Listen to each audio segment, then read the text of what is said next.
Mijn naam is Linda Lea en ik ben zo blij met deze nieuwe aflevering van Wijs als Sijs, want dit is eindelijk de slotaflevering van onze Voldoen-trilogie.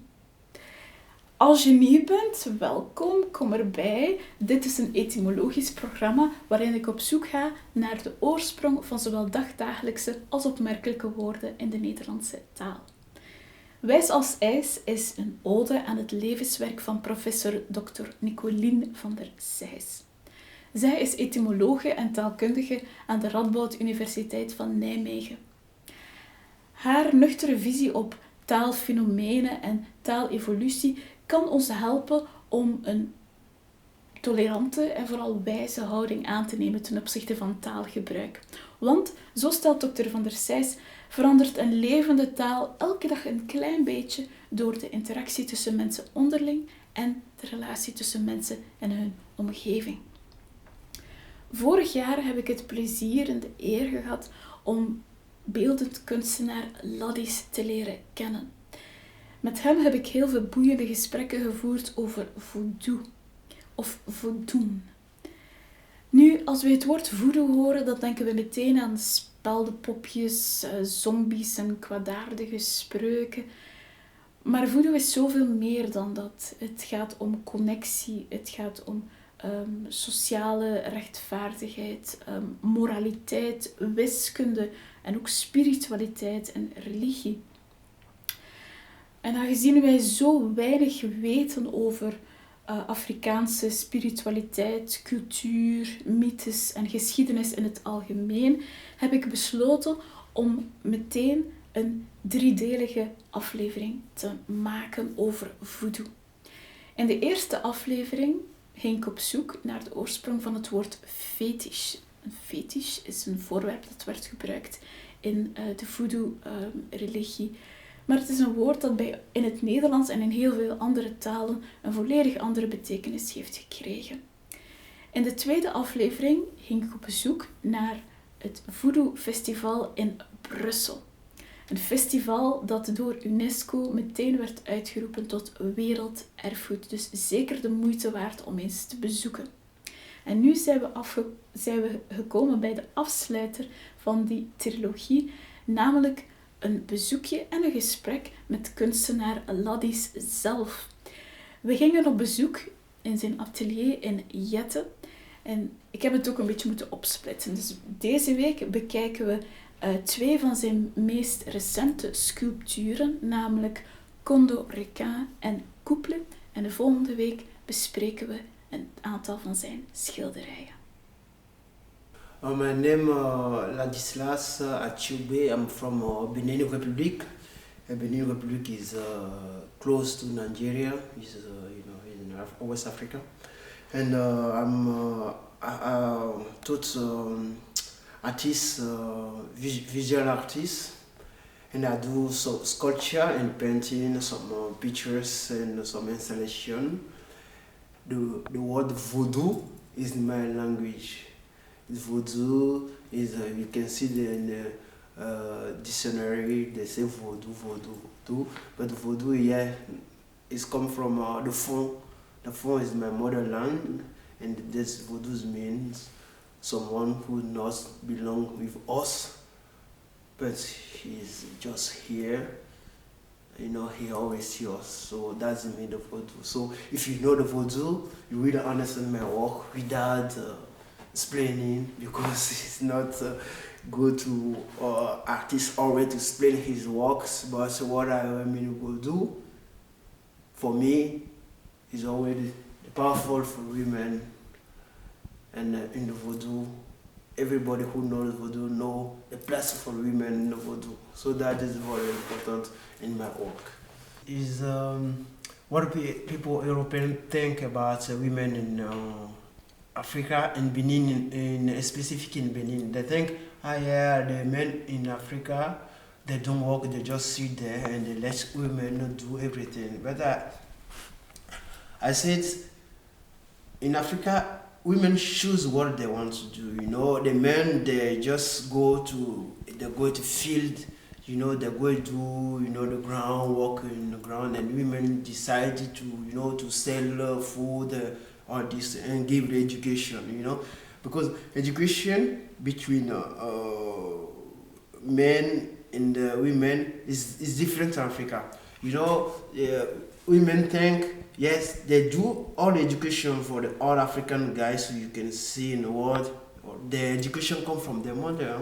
Our education come from our mother. Our mother took us how to live in the world. You know what I mean? So I think what people think, yeah, they are not equal. I think no, everybody play his game in the family game in Africa, and we have another philosophy about the couple in Africa. It's not the same here. You know, you can see the guy is a very big boy, you know, strong, but you will see always he put his wife little bit above, you know, higher up him, because you know in Africa we say, you know, you play. I know I'm powerful from him, but I let him he play his game. I want to let him to be the man. You know, it doesn't mean he's better than me, but the woman decide to let his man play the game he want to play like men. You know, the men, they have a hormone. They want to be, yes, I'm superior than you. But in Africa, couple means this, what I'm saying. You know, you can see, just focus here. You will see the man, his head is down, and the woman is here. It just means I let him do what he wants to do. But even he decide everything is what I want, he going to do. You know, just respect. De traditionele relatie tussen man en vrouw in vele Afrikaanse culturen is een soort schimmenspel dat gebaseerd is op perceptie. Mannen lopen graag tentoon met hun macht, terwijl vrouwen achter de schermen vaak de touwtjes in handen hebben of delen met hun man. I put consideration for African hair because it's the politic for the, like I say, it's a very politic because it's the God. You know, if you see every hair for Africa, he move. We call him Aziza. Aziza, we mean the God of nature, the God of the forest, the God of everything. So we call, if you say, who is Aziza in Africa? They say Aziza in your head. Aziza is the foolish people. You know, we call artist guys Aziza. Aziza is God of the forest, God of nature, and the hair of the African people is the God. You know, it's politics. I choose red because, you know, it's the renews. I just choose red because I think it's renew. Is the blood is something again, and you can see. We say it's like a river. You know, it's like a river. They are just calm down. They don't show themselves with their neighbors, but when they are neighbors, they show you, you know, it's like you can see African women, they always laugh, they laugh. They don't get neighbors very quickly, but if they get neighbors, everybody is afraid, you know. So the red for me is a great color. Okay, I can let's introduce African women in my work. Gladys, could you explain to me, is that a child that I see on the arm of the woman and the couple? Here? Yes. No, it's mean enemies, you know. Here I'm talking about a couple, but what you want to see is a couple with powerful men or powerful women, you know, who has enemies, and they always, you know, is logic. You always come with the head of your enemy. That's me, you know. And I always put the enemies here, just you know, down here. The enemies here, you know, because you cannot deal with the peace if you cannot deal with your own path. And your own path is enemies, you know, your own enemies. You deal with the both sides, you know what I mean. So I want to introduce this here because it means if you are a couple, you have the good part and the wrong part. And together, if you find the good connection, it works. For me, I believe my wrong part. I would like to know more my wrong part than my good part, because if I can do good with my wrong part, I would be a better man in the world. You know what I mean? So I try to fight with my wrong part. Afrikaanse vrouwen werden in pre-koloniale tijden ofwel begeerd, gerespecteerd of gevreesd, zoals de Amazones van Dahomey, de persoonlijke harde van de koning van Dahomey. Op deze dappere krijgsters zijn de Dora Milaje uit de Marvel-stripreeks Black Panther gebaseerd. So tell me, ladies, what does this sculpture represent? It represents the symbol for one king of my country origin, the roi Béhanzin. And we talk, his symbol is a requin. Requins mean a big fish in the sea, you know. And we call him a condor requin. And he used the eggs. Eggs is mean powerful for requin. And he always use the eggs in the head of the requin and the symbol. And everybody, we don't call him the King Béhanzin, we call him a condor requin. Het is niet toevallig dat het afgehakte hoofd van de vijand symbool staat voor het verkeerde pad. Want hoewel koning Béhanzin vandaag wordt geprezen door velen voor zijn verzet tegen de Franse kolonisator, was hij zelf een meedogenloze koning.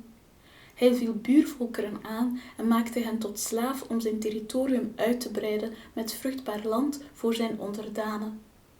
Dahomey dolf uiteindelijk het onderspit in 1894 en werd een Franse provincie. Maar ze leverden al eeuwen daarvoor Afrikaanse slaven aan Europa en die pijnlijke historie krijgt ook een plaats in voeten. The eggs he used, I don't know if people know about it, but he always used the eggs. In the eggs, he had something powerful. It's like his gun. You know, when the colonizer come here, he says something in the eggs, and he shoot the eggs. And when the eggs touch you, the eggs can explode, touch a lot of people. And and he can kill a lot of people. These eggs is not just eggs, but it's the eggs for the powerful voodoo. They're enchanted. Yeah, exactly. And so he used this powerful. And when he saw the colonizer kill, he cannot kill him, but he killed a lot of people from the village, Dahomey, and a lot of women. He say, if my enemies kill the women, that means they will kill the future for my country. So that he say, okay, you can take me to your president. I'm going to talk why he want to colonize Benin before we call him Dahomey. Benin generally to talk about this king, and we already talk about it because he did a lot of great things. Even he did bad things also, you know what I mean. Mm-hmm. Voldoen is dus niet enkel slecht, maar ook niet enkel goed. Het is alle tinten grijs ertussenin. Pijnlijke herinneringen hebben niet zomaar weg door ze te vergeten of weg te denken. Wij zijn een verzameling van al onze voorbije gedachten, ook die van onze voorouders. Bedankt dat je erbij was. Ik hoop je over enkele weken terug te zien, over 2 weken om precies te zijn, want dan praten we verder met kunstenaar Ladis over zijn schilderwerken. Ik zie jullie graag. Tot dan.